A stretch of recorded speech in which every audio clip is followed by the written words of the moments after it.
clash is becoming a very important one. They're played on quickly. Daniels at 50, over the top to Jones. In the pocket, he's going to take Redknapp. It's going to good. They manufactured another one. Daniels snaps.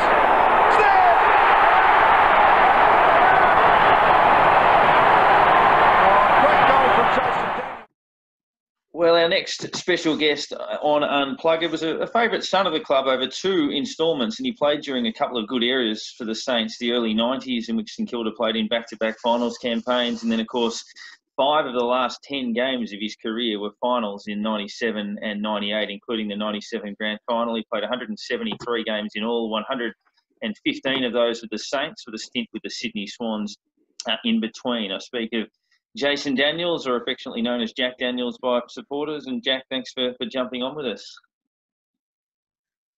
My pleasure, boys. Thanks for having me on board.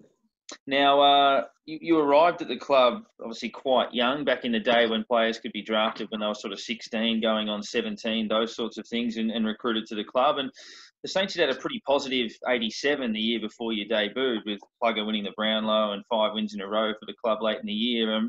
You'd played plenty of footy in your first season, 88, under a club legend in Darryl Baldock. The club had struggled a little bit, but can you take us through that time? I think a young Robert Harvey debuted that same year. Yeah, he did. Long time ago now, which is scary, but 1988, I was doing my HSC at Chandler High School. And had played only 2 reserve games, I think, by memory. Prior to getting called up into the seniors. It was actually after Joffa Cunningham. I remember being up in Sydney and playing in the 2s, and Joffa got a depressed fracture of his cheekbone. I thought I was still a long way off from getting a game. He was playing on the wing. It was a really nasty injury, actually, and he missed quite some time with that. But that was my opportunity. The seniors were still battling along. As you say, they had a reasonable 87, so it was a pretty good feeling around the club. But yeah, I was pretty excited, as you could imagine, still at school, getting a call up to play senior footy with the Saints, played on the wing. We played North Melbourne. I think I had about 10 touches in the first quarter through excitement, and didn't touch it much after that. But yeah, no, fantastic memories. Darryl Baldock, really loved him as a coach. I couldn't have asked for a better first-time coach. Legend of the game, obviously. He really looked after the younger guys in the team. He used to give the older guys a bit of a hard time and single them out and give them one-on-one. And I remember him looking after Berkey, Harves, myself. Fody was coming through, Brett Bowie. We had quite a few young blokes coming through at that time. So terrific memories. You probably got the stats in front of you. I don't recall how many games we won that year, but it wasn't a heap. But it was a nice introduction to the club, playing alongside of legends like Plugger and Spud. Nicky, Rocket Rod Owen was pretty handy to have around too. You felt quite safe running around next to him also. And then, a few of the ex-Carlton boys that were in the team as well. So, yeah, good memories. Jack, you actually played 18 games in that first year. That would have been pretty rare, I reckon, for a 17-year-old coming through for the first year, especially after only 2 games, as you said, in the reserves. What sort of feedback were you getting from Doc as the coach? We haven't spoken to a lot of our guests about Doc Baldock as coach, but you were averaging 17 touches a game. You actually polled 4 Brownlow votes, which is your best tally in your career, I think, that first year. So what sort of feedback were you getting from Doc, and what was your role in that first year? Yeah, look, you know what? I didn't get a heap of feedback from him other than go and play the game. I think what he liked about me is my competitive nature, one-on-one. Obviously, I didn't have a heap of skill, and I guess back then, you picture the style of footy, it was just sort of grab it and kick it a bit. We're playing on the wet, soggy Moorabbin ground. So the kicking aspect wasn't such a big deal back then. And first year, you get away with a few things as well. If you're sort of missing a few targets, But so long as you're going in and competing and winning the ball, and I reckon that's what Doc was largely about, was playing man-on-man footy, beating your opponent. You know, back then you'd play a full game. If you didn't play a full game, you'd be pretty disappointed. So it was very accountable style footy. And that was my strength. I was quite good at that. So he liked that. He was full of encouragement. And really, the first year you're just playing on adrenaline most of the time. We used to have the team meetings upstairs over a steak and chips, and this is a true story. Doc would be using, the salt and pepper shakers and the knives and forks and the glasses to as players. You know, in terms of if you're standing here and he's over there. If you're next to the salt shaker, where would you stand? That sort of discussion. So the old condiment whiteboard. Exactly. Well done. It was very different. Alan Davis was his assistant coach. He'd be a little bit more vocal with some instructions. Davo was good, a real hard nut. It was old school style coaching, I would say, but effective. Now, you say that kicking didn't all that matter that much as a defender and that sort of thing. We've talked to a few players about, this recruiter said this about this player, this recruiter said this about this player. Has there been much that you ever heard about, he can't kick or something like that? Because we do know it's a bit of an awkward action. It quite often paid off, but yeah, did you ever hear anything about it? Yeah, absolutely. Yeah, it was one of those things that didn't really, as a junior coming through, I'd win that much of a ball. It wasn't a big deal. And even in my first and second year of playing with the Saints, it wasn't. But then it became, as the game developed as well and became a more skillful game. The whole thing improved. Yeah, absolutely. It became a focal point to the degree that it was probably a negative impact on me. And I became I'd start worrying about it, and instead of focusing on the things that I was good at, you'd start, hesitating, second guessing yourself. And I probably went backwards with it for a period of time. And then sort of got on top of it. But I became to realise that, I was working full time, playing footy. I was probably never really going to be able to change my whole style. So just try to modify my game as much as possible. Handball, tackle, punch, harass. And if I had to kick it, just try and hit a target and kick it long instead of trying to pinpoint someone, I guess, is where I adapted my style.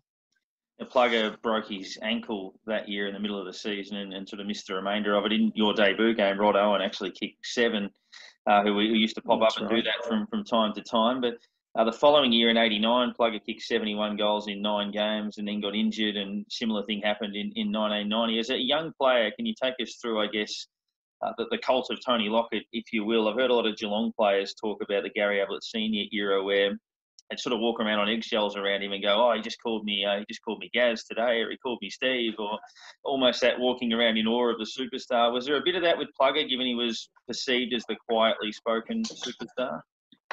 Yeah, it's probably a good analogy.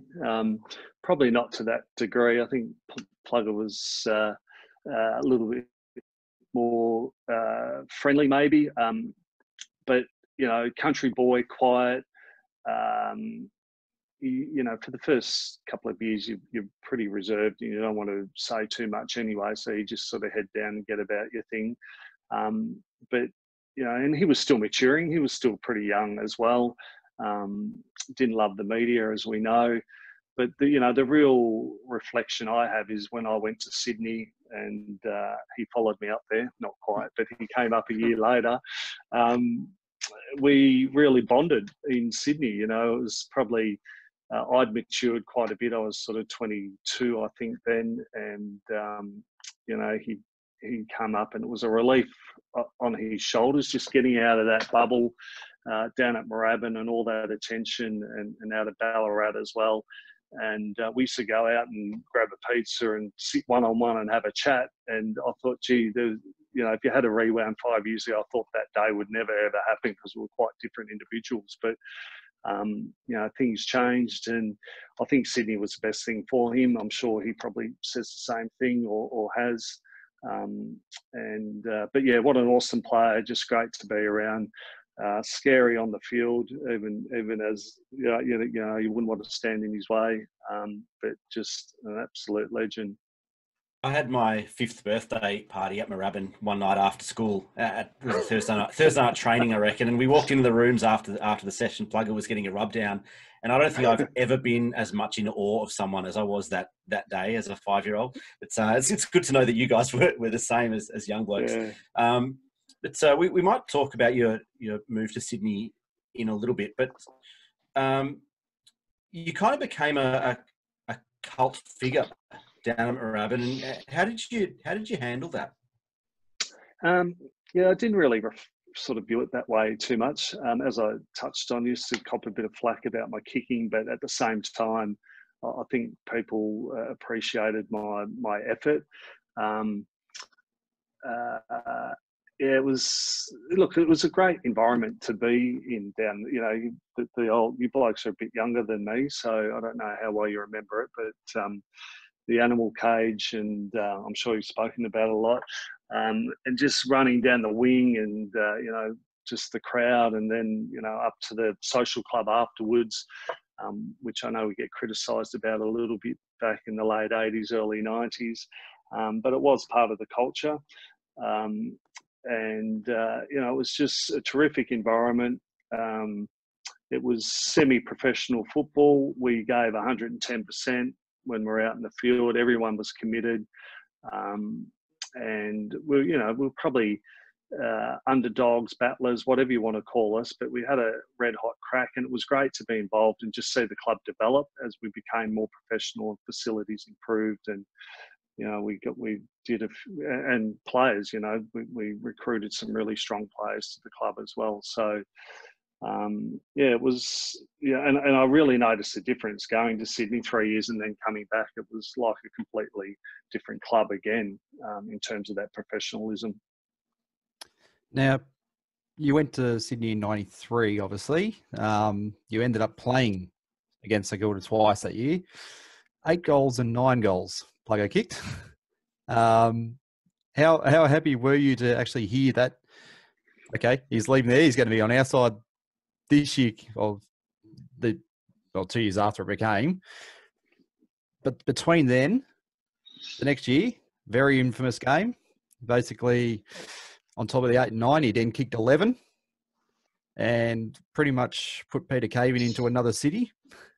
How does lining up against him feel, basically? Did you sort of just look back occasionally and go, okay, he's nearby, he's not nearby, I'm all right, I'm not, I'm getting out of here, or how was that? Yeah, absolutely. Always aware of the peripheral vision happening the whole time. So 93 was the year he cleaned Cavo up, wasn't it? Is that right? 94. 94, was it? Yeah. Okay. And then that's right. And then he arrived at the club in 95, yeah, at Swans. And the Pig was released in 93. Yeah, right. So bad mistake releasing the Pig. It was a Saints supporter, I think, that did it, but that fired him up. And then I just, the Caven incident was pretty bad. And I remember he nearly killed poor old Kenny behind the goals too, with a low torpedo, and the girls that used to sit behind the goals there. But it was really, it's funny how things just turn around. He arrived at the club the following year, and Kenny's got his arm around him. We're all sort of embracing, which is good. A great thing about footy. I must say it was probably still a bit awkward for Cavo, which I understand. And he went on and obviously played in the winning premiership against us, unfortunately. But he was just such a presence. He just made such a massive difference to that team up there when he arrived there, along with Roosie came up as well. So all of a sudden, we had some really good key players. Barras had instilled some discipline into the club then as well. Just some basic man-on-man accountability, as I mentioned earlier, similar to Baldock, if you like, similar style, to the degree where he sort of line us up before training and make sure our socks are pulled up, jumpers tucked in, boot laces tied on the inside. And if that wasn't all in order, you'd have to do a couple of laps. So this is true story, sort of mid-90s, that sort of stuff was going on. But, it sent a message to us that all the 1%ers counted. It just started to get things back in order up there, I guess, after that club had been going through such turmoil, and they also lacked a lot of facilities and support from the AFL as well. Now, post 92, strangely enough, obviously your last two games for St Kilda the first time were finals, and your last two games for St Kilda the second time were finals as well. But a lot of Saints fans feel that, post that 92-93 period, we lost a lot of handy players that were perhaps underrated. Yourself, Adrian Fletcher, Gilbert McAdam left not long after that, Dean Rice, another one, and it probably had an impact on the Saints. Can you take us through, I guess, your departure the first time and then the process that led you back to the club at the start of 96, and you win the ANZ Cup straight away? I remember you kicked a terrific goal in the third quarter of that, and the atmosphere was enormous. But can you take us through leaving the Saints and I guess the process that led you back? Yeah, sure.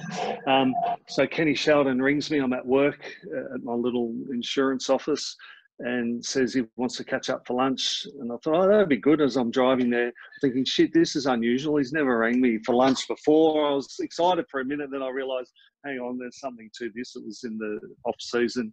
And he explained that they wanted to trade David Grant and I for Barry Mitchell. And Barry was at Swans. He ended up at Collingwood for a year. Granty said, no, I'm not going anywhere. And I said, well, I probably should look at this if they're keen to trade, and Swans were keen to have me. I didn't want to go at all, actually. So it was a bit of a shock to me, but I sort of got my head around it. And in hindsight, it was the best thing for me. I matured as a player and a person, and it all sort of fell into place. So I always saw myself back in Melbourne at some point in time, when wasn't really sure. I think about 2 years in at Sydney, Stan Elves. So when did Stan take over as coach? 94. So that's when Stan started making contact with me.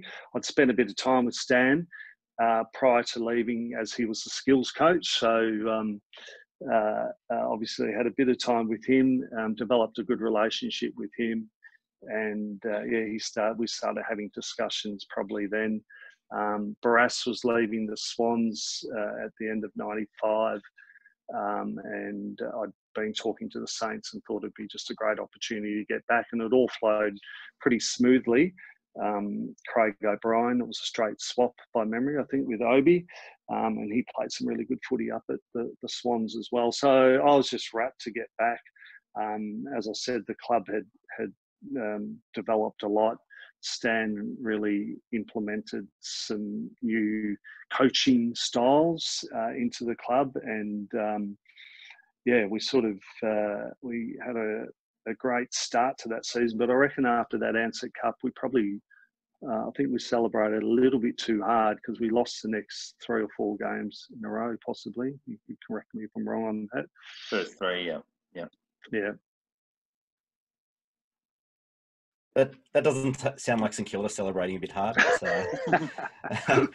So we fast forward to 97, and you only played 13 games that year. I think you missed a fair chunk of the first half of the year, but you came back in kind of just after halfway and ended up playing in that run through to the grand final. What was that like? Look, it was just, we were in a great rhythm, and just touching on Stan, he'd instilled this real empowerment of ownership amongst firstly, we had a really good leadership group. We had about 7 or 8 blokes as part of the leadership group. I was one of them. I injured my shoulder earlier that year, so I missed a few games, but managed to fight my way back in. You had to fight for your spot. Back then, you're under pressure the whole time. No one was ever totally settled. apart from probably the top 2 or 3. But there was blokes knocking on the door. We had good depth, which is a great way to be. And Stan had really developed this strong leadership style, supported by leading teams, which I heard Pecco touch on them, obviously one of the directors there. But we were one of the first clubs to engage leading teams back then. Ray McLean, I think, had a really big impact on us and our honest self-assessment of ourselves and each other. And we just had this good level of trust and confidence about each other, where we were going to games pretty confident, not overly confident, but pretty confident that we're every chance to win this, because we know we've got the right structures in place. We've got some good disciplines. We've got a framework to operate to, and if something's not working, we just stick to the plan. We go back to it, review it. We were doing the mid-forward back reviews, so that was sort of, one of the first clubs to be doing that sort of stuff back then. So all those things combined, I think, really helped for a great year. I don't know. Do you want me to keep going on about the grand final? Have you got? Do I have to? Or I'm sure you want to talk about it. That's completely up to you. I mean, we all remember that day pretty well, and unfortunately, what are your memories? My memories are the week was. Stan said, "Enjoy the week, get amongst it." So it was, to start with, and this is no criticism of Stan whatsoever. He wanted that. He was excited. He was happy for us to achieve and get in there. But for step one, we've moved away from our normal structure. Only small, I know, but it was on the front bar the other night, which I'd forgotten about it. That we're doing the haka at the end of training, which was sort of an internal type thing we'd been doing. We're sharing that with the crowd, and the 4,000 supporters at training loved it. We just started doing things a little bit differently, but it was great fun. It was awesome build up. And then, there was a few off-field incidents that week, which were really unfortunate. And Nicky's father passing away. And then, we just, I don't know, it just didn't feel right the whole day. Even though we're up at half time, we hadn't clicked in. We didn't do our proper review at half time, how we would normally do it. We did a few things differently at half time as well. And then bloody old mate Jarman and Shane Allen, 5. I still can't get my head around. Was it 4 or 5 goals at the halfback line? Bloody hell.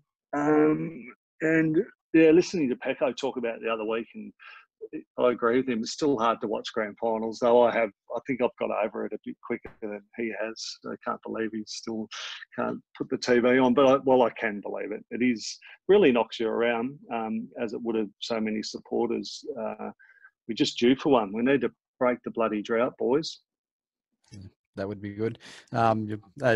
As you were saying there, the fighting for position, I think a good motivation for fighting positions, not having to play at 10 a.m. at Waverley, that'd certainly be...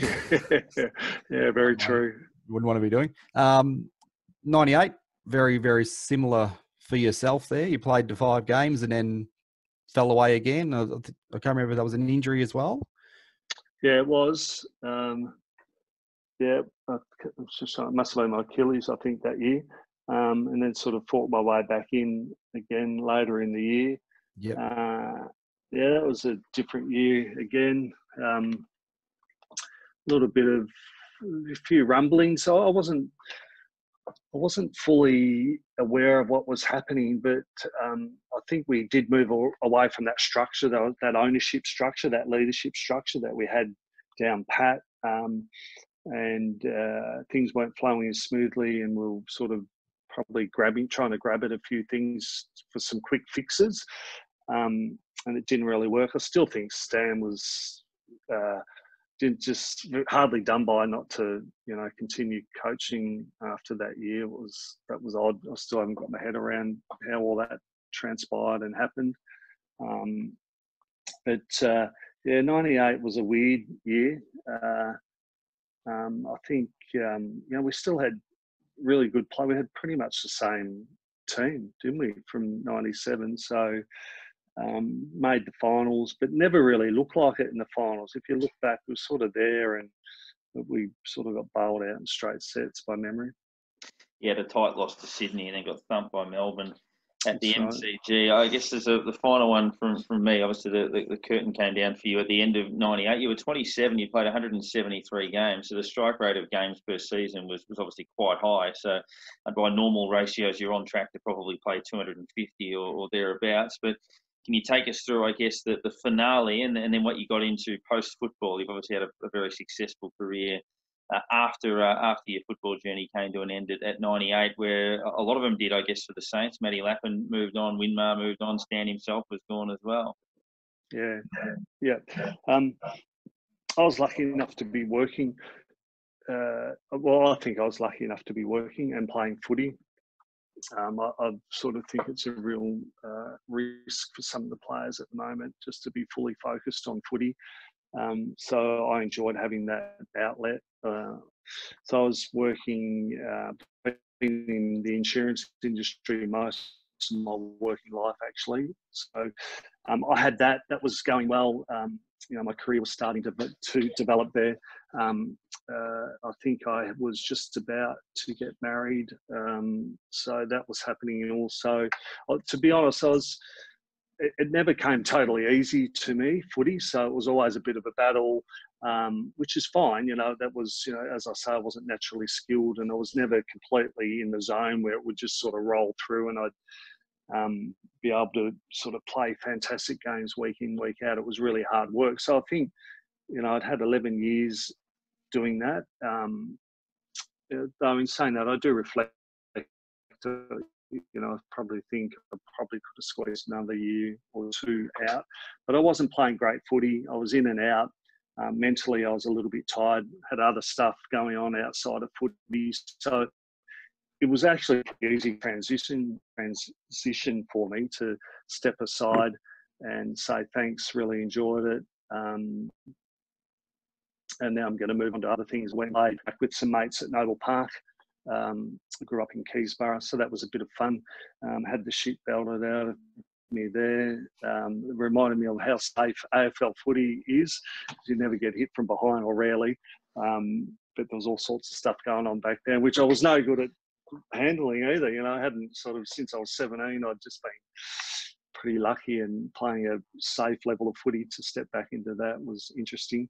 But yeah, look, just I feel so privileged and lucky to have experienced an awesome club, awesome supporters. I really genuinely hope they win one pretty soon, because I know how much it means to so many people. It's been such a long time. Jack, last one for me. It's probably a multi-layered question. You mentioned how you didn't want to leave the club, and you end up coming back.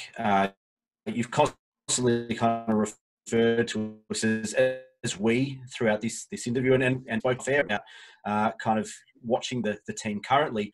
Are you a Saints fan now? Are you red, white, and black? And what do you feel about Brett Ratten's Saints at the moment? Yeah, definitely a Saints fan. I think I've got back into it, sort of drift away after you retire and you're, young kids, family, and so I must admit I probably did drift there for a few years, but fully probably the last few years I've been more engaged back with the club than I had been previously. They're running a mentor program down there too, which I've been invited to participate in. COVID's impacted that a little bit, but that's fantastic. Past players membership is really good, and there's some good programs happening there as well. So I think we've got a lot better at doing that sort of stuff. So it's great to be still connected. And so, yeah, passionate, really enjoying watching them play, watching the young guys come through. Just trying to think of what you next. Oh, Brett Ratten. Oh, look, I think he's, I don't know, but just observing. I love the way he's going about things. Reminds me of Grant Thomas in some respects, and how he's connecting with the players.